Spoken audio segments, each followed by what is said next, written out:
الحمدللہ والصلاة والسلام علی رسول اللہ اما بعد۔ اہل سنت میں ایک بات معروف ہے جو مسلمہ ہے اہل سنت کے نزدیک کہ دین کس سے لیا جائے گا؟ معتبر اور مستند لوگوں سے ہی، ثقہ اور عدل لوگوں سے ہی دین حاصل کیا جائے گا۔ علم دین، جیسا کہ سلف کا مشہور قول ہے، ان ھذا العلم دین فانظروا عمن تأخذون دینہ، کہ یہ علم، یہ دین ہے، یہ دین تم کس سے حاصل کر رہے ہو اس کو دیکھ لو، پرکھ لو، کیا وہ مستند ہے، معتبر ہے کہ اس سے دین لو، یا وہ دین حاصل کرنے کے لائق نہیں ہے۔ بعض لوگ کہتے ہیں کہ شیطان سے بھی حق بات ملے تو اسے لے لینا چاہیے، اور اس کے لیے بطور دلیل صحیح بخاری کی وہ حدیث پیش کرتے ہیں جو 3101 نمبر پر موجود ہے اور دوسرے مقامات پر بھی ہے کہ ابو ہریرہ رضی اللہ عنہ صدقے کے مال کی حفاظت پر مامور تھے، اور 3 دن تک ایک شخص آتا ہے، چوری کرتا ہے اور اسے پکڑتے ہیں، پھر چھوڑ دیتے ہیں۔ آخری دن وہ کہتا ہے، کیا میں آپ کو ایک ایسی بات نہ بتا دوں جو اگر آپ کر لیا کرو گے تو شیطان آپ کے قریب نہیں آئے گا؟ اور اس نے یہ بات بتائی کہ اگر آپ آیت الکرسی پڑھ کے سوئیں تو شیطان آپ کے قریب نہیں آئے گا، اور اللہ تعالیٰ کی طرف سے ایک محافظ آپ کے لیے متعین ہو جائے گا۔ انہوں نے صبح اٹھ کے یہ بات رسول اکرم صلی اللہ علیہ وسلم کو بتائی تو اللہ کے رسول صلی اللہ علیہ وسلم نے فرمایا کہ یہ بات بالکل سچی ہے، اگرچہ وہ شخص بہت بڑا جھوٹا ہے جس نے تمہیں یہ بات بتائی ہے۔ تو نبی کریم صلی اللہ علیہ وسلم نے اس کی تصدیق کر دی کہ وہ جو کچھ اس نے کہا ہے حق کہا ہے۔ اس حدیث کو بنیاد بنا کر کے بہت سارے لوگ یہ بات کہتے ہیں کہ شیطان بھی اگر کوئی حق بات کہے تو اسے قبول کر لانا چاہیے، اور اس بنیاد پر وہ بہت سارے اہل بدعت، اہل خرافات، غیر مستند لوگوں سے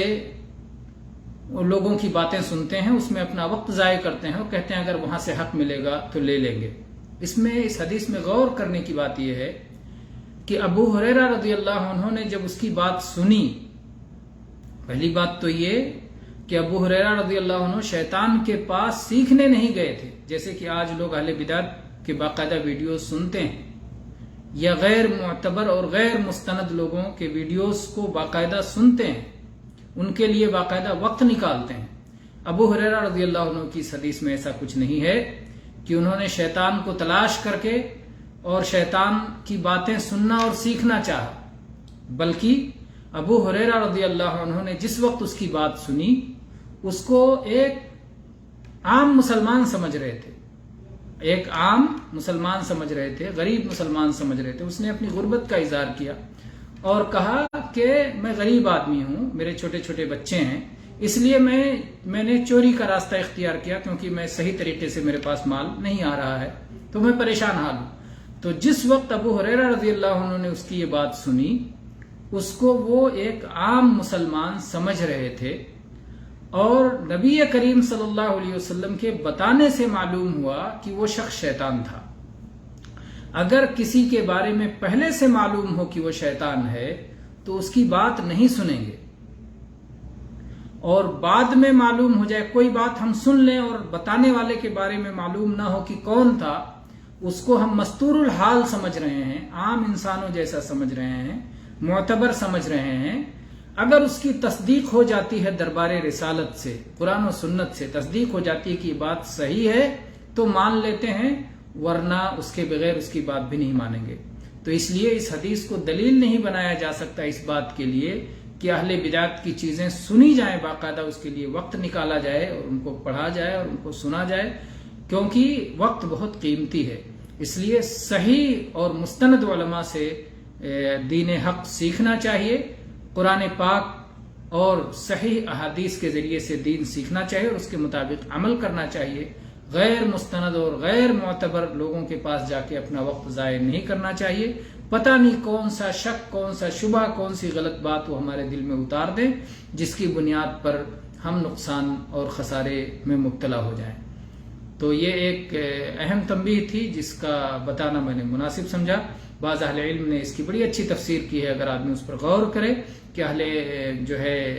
کن لوگوں سے اور کس طرح سے علم حاصل کرنا چاہیے. ان موضوعات پہ تفصیلی محاضرات موجود ہیں اہل علم کے،